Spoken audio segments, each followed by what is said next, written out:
grandfather in Scotland said to his sweetheart, if I go out to Australia, if I can make a go of things, will you come and marry me there?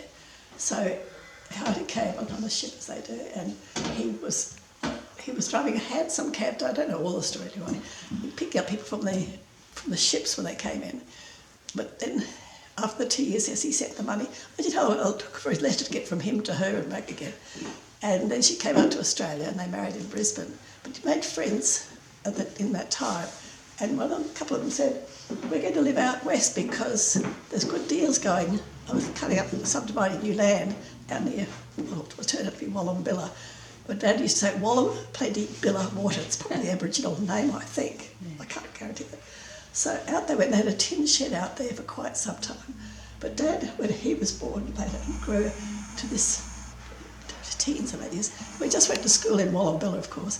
He got a job at Hunter's store. The Hunter's store was like the Woolworths of today. They had branches in different places. There's one still in Roma when I went there a few years ago. It wasn't still, they were still called the Hunter's store. And then out came this school teacher who'd been a teacher's aide in Maloney,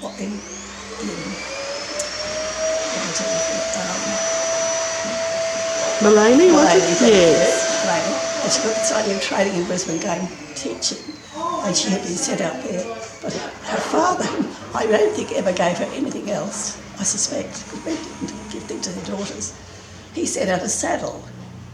So that gave my dad the opportunity to invite to go for a horse ride. And he said, I gave her the good horse.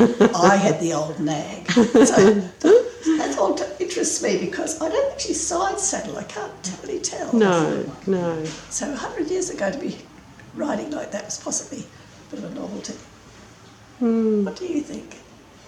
I don't think it's side saddle, is it? And it looks like she might almost even have a skirt on. I don't Or is know. that a coat? It might be A divider, it's like a divider's skirt. They might have. It might have She used to been, make her own clothes, of course, mostly.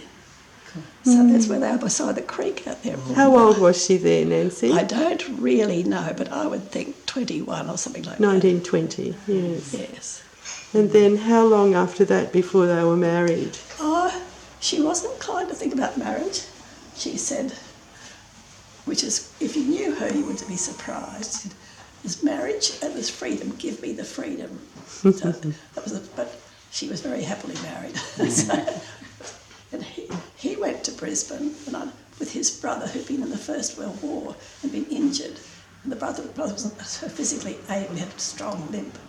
So whether Dad was trying to help his brother or whether he's going to be with Mum was transferred to Brisbane. So whether it was a mixture of reasons that took him to Brisbane and had a store in Brisbane for a long time. and they married in Brisbane? Yes, they married in Brisbane.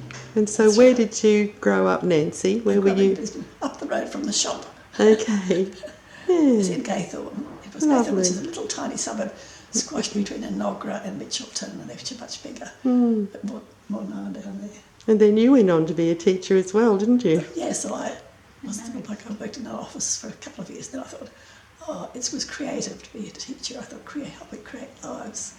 Yes. So I went that way. Lovely. Yeah, Thank you, Nancy. Okay. Nice to be here. Thank you for the good lighting on the photograph. Yeah, that's